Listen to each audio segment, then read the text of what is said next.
अकोला शहरातील मोहतामिल रोडवरील मासूम शाह दर्ग्याजवळ मोरणा नदीच्या पात्रात एक अनोळखी इसमाचे मृतदेह नदीच्या काठावर आढळून आले आहे। दरम्यान काल मंगळवारी संततधार वादळी वाऱ्यासह झालेल्या पावसामुळे मोरणा नदीच्या पुराच्या पाण्यामध्ये मृतदेह वाहून आल्याचा अंदाज व्यक्त केला जातोय। यावर घटनास्थळी रामदासपेठ पोलीस ठाण्याचे पोलीस कर्मचारी दाखल होऊन पंचनामा केला आहे। नेमका मृतदेह कोणाचा याचा शोध पोलीस करत असून मृतदेहाच्या उजव्या हातावर महादेवाची मूर्ती आणि हातावर चंदा नाव गोंदलेलं आहे। अधिकचा तपास रामदासपेठ पोलीस करीत आहे।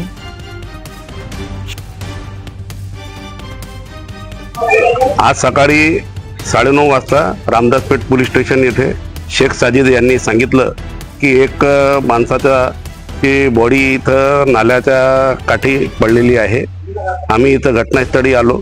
माननीय पोलीस साहेब श्री भवरे साहेब यांनी तात्काळ पाठवलं।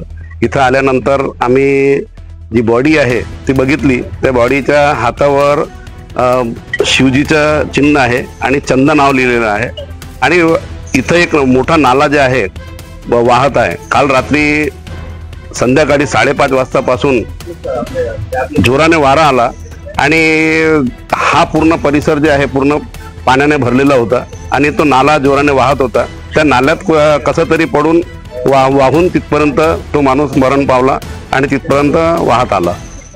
आम्ही घटनास्थळ पंचनामा केला आणि इन्क्वेस्टसाठी बॉडी आता मेन हॉस्पिटल येथे पाठवत आहोत आणि पुढील तपास साहेबांच्या मार्गदर्शनाखाली करणार आहोत।